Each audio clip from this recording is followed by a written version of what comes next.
محرم الحرام کے حوالے سے جو خاص عبادت ہے وہ کیا ہے؟ روزے کی. اس کی کیا فضیلت ہے آپ کو معلوم ہے؟ عن ابی ہریرہ رضی اللہ عنہ قال قال رسول اللہ صلی اللہ علیہ وسلم افضل الصیام بعد رمضان شہر اللہ المحرم وافضل الصلاة بعد الفریضۃ صلاۃ اللیل. حضرت ابو ہریرہ سے روایت ہے کہ رسول اللہ صلی اللہ علیہ وسلم نے فرمایا رمضان کے بعد افضل روزے شہر اللہ المحرم کے ہیں، اور فرض نماز کے بعد افضل نماز رات کی نماز ہے. یعنی جس طرح فرض نمازوں کے بعد سب سے افضل نماز تہجد کی نماز ہے، اسی طرح رمضان کے بعد افضل ترین روزہ محرم کا روزہ ہے. عن ابی ہریرہ قال جاء رجل الى النبي صلی اللہ علیہ وسلم فقال ای صیام افضل بعد شہر رمضان قال شہر اللہ الذی تدعونہ المحرم. ابو ہریرہ سے روایت ہے کہ ایک آدمی نے نبی صلی اللہ علیہ وسلم کی خدمت میں حاضر ہو کر کہا ماہ رمضان کے بعد کون سے روزے افضل ہیں؟ آپ نے فرمایا اللہ کے اس مہینے کے جسے تم لوگ محرم کہتے ہو. حضرت ابن عباس سے عاشورہ کے روزے کے بارے میں پوچھا گیا، یعنی خاص طور پر 10ویں محرم کا روزہ جو ہے. جب حضرت ابن عباس سے اس کے بارے میں پوچھا گیا تو انہوں نے کہا میرے علم کے مطابق رسول اللہ صلی اللہ علیہ وسلم نے کسی دن کو سب دنوں سے افضل سمجھ کر روزہ نہیں رکھا سوائے اس دن کے یعنی عاشورہ کے، اور نہ کسی مہینے کے سوائے اس مہینے کے یعنی رمضان میں. یعنی رمضان کے روزے بہرحال سب سے افضل ہیں، اس کے بعد ثواب کے اعتبار سے اس دن کا روزہ. ابن عباس کہتے ہیں کہ رسول اللہ صلی اللہ علیہ وسلم رمضان کے بعد کسی دن کی اور دنوں پر فضیلت کا انتظار نہیں فرماتے تھے سوائے عاشورہ کے دن کے. اور یہ بھی آپ کو معلوم ہے نا کہ رمضان کے روزے فرض ہونے سے پہلے محرم کے روزے ہوتے تھے. یہ بھی یاد رکھیے کہ یہود بھی محرم میں روزے رکھتے تھے، اور خصوصاً 10 محرم کا روزہ.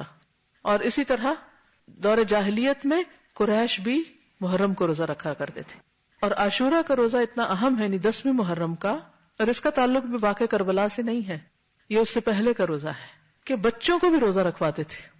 ربیہ بنت معوذ کہتی ہیں کہ رسول اللہ صلی اللہ علیہ وسلم نے عاشورہ کی صبح کو انصار کے محلوں میں کہلا بھیجا کہ جس نے صبح کھا پی لیا ہو وہ دن کا باقی حصہ روزے کی طرح پورا کرے، اور جس نے کچھ کھایا پیا نہ ہو وہ روزے سے رہے.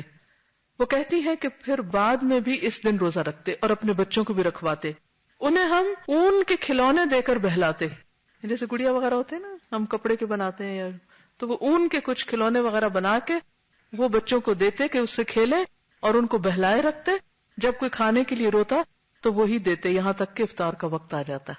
اب یہ رونے والے بچوں کا روزہ ہے. کون سی عمر کے بچے ہو سکتے ہیں؟ بہت چھوٹے بچے. تو اب آپ دیکھ لیجیے آپ کے گھر میں چھوٹے سے چھوٹا کون ہے اور وہ کیا کرے گا. ان کو کس سے بہلانا ہے؟ آپ نے کوئی کھلونے وغیرہ رکھے ہوئے کہ نہیں، یا بنا کے رکھے ہوئے نہیں. امام زہری رحمۃ اللہ علیہ حالت سفر میں بھی عاشورہ کا روزہ رکھتے. یعنی ہو سکتا ہے آپ میں سے بعض لوگ ٹریولنگ میں ہوں تو وہ بھی سن لیں. ان سے کہا گیا کہ آپ رمضان میں سفر کرتے ہیں تو روزہ نہیں رکھتے. تو انہوں نے کہا بے شک اللہ تعالیٰ رمضان کے بارے میں فرماتے ہیں کہ اس کی گنتی دوسرے دنوں کی گنتی سے پوری کر لو، جبکہ عاشورہ کے بارے میں ایسا نہیں فرمایا کہ یہ روزہ تم کسی اور دن رکھ سکتے ہو، اس لیے اس دن رکھتا ہوں. حضرت ابو قتادہ کہتے ہیں کہ رسول اللہ صلی اللہ علیہ وسلم نے فرمایا صیام یوم عاشورہ احتسب علی اللہ ان یکفر السنۃ التی قبلہ. صحیح مسلم. نبی صلی اللہ علیہ وسلم نے فرمایا میں سمجھتا ہوں کہ اللہ تعالیٰ عاشورہ کے دن کے روزے کے بدلے گزشتہ 1 سال کے گناہ معاف فرما دے گا. ابو قتادہ ہی سے روایت ہے کہ عاشورہ کے دن کے روزے کے بارے میں پوچھا گیا تو آپ نے فرمایا یہ پچھلے 1 سال کے گناہوں کا کفارہ ہے. حضرت عبداللہ بن عباس سے روایت ہے نبی صلی اللہ علیہ وسلم مدینہ تشریف لائے تو یہود کو یوم عاشورہ کا روزہ رکھتے دیکھا تو پوچھا تم اس دن کیوں روزہ رکھتے ہو؟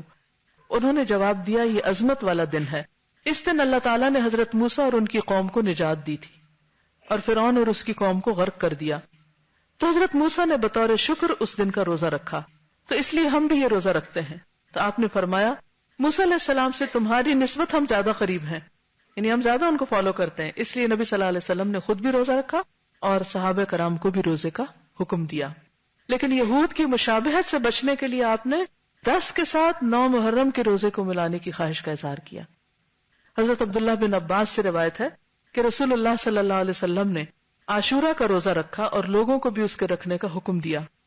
تو لوگوں نے کہا اللہ کے رسول صلی اللہ علیہ وسلم یہ وہ دن ہے جس کی یہود اور نصارہ عزت کرتے ہیں. آپ نے فرمایا جب اگلا سال آئے گا اگر اللہ نے چاہا تو ہم 9 تاریخ کا روزہ بھی رکھیں گے، لیکن اگلا سال آنے سے پہلے آپ کی وفات ہو گئی. تو اس سے پتہ کیا چلتا ہے کہ 9 محرم کا بھی 7 روزہ رکھے. بعض لوگوں نے 10 اور 11 کی بات کی لیکن وہ سند ضعیف ہے، اس لیے افضل کیا ہے 9 اور 10 کا روزہ رکھنا. لیکن اگر کسی وجہ سے آپ 2 دن کا نہیں بھی رکھ سکتے، افضل تو یہی ہے، تو کم از کم 10 کا روزہ رکھنا نہ بھولیے. تو آج آپ نے کچھ سیکھا. کیا سیکھا؟ کیا آپ چاہتے ہیں کہ اور بھی سیکھیں؟ پھر آپ میں سے ہر ایک پہ لازم ہے کہ یہ پمفلٹ خود بھی پڑھے. جو میں نے باتیں کی اس میں سے بہت سی باتیں اس میں مختصراً ٹو دا پوائنٹ لکھی گئی ہیں، اور اس پمفلٹ کو کسی نہ کسی کو دیں اور پڑھ کر سنائیں اور اس تک پہنچائیں. یہ منیمم ہے. 7 بھی کر سکتے ہیں، 10 بھی کر سکتے ہیں، اور اس سے آگے جتنے چاہیں بڑھا لیں. ٹھیک ہے. اسی طرح اس ٹاپک پر کیسٹ بھی ہیں. سال نو کا پیغام بسلسلہ محرم الحرام. نئے سال کے شروع میں ہمیں چونکہ وقت آپ دیکھیں کہ سال پہ سال گزرتے جا رہے ہیں، مہینوں پہ مہینے گزرتے جا رہے ہیں، اس لیے بہت ضروری ہے کہ ہم اپنے وقت کی قدر و قیمت پہچانیں، اور صرف سالوں کو نہیں، مہینوں، ہفتوں اور دنوں کو نہیں، گھنٹوں اور منٹس کو نہیں، لمحوں کو بھی بچائیں، ان کی بھی حفاظت کریں. تو اس لیے یہ کیسٹ بھی سنیں، لمحوں کی حفاظت، کیونکہ ہم سب نے کیا کرنی ہے؟ ہجرت. کس سے؟ اپنی بری عادتوں سے، گناہوں سے، سستی سے اور دنیا کی محبت سے.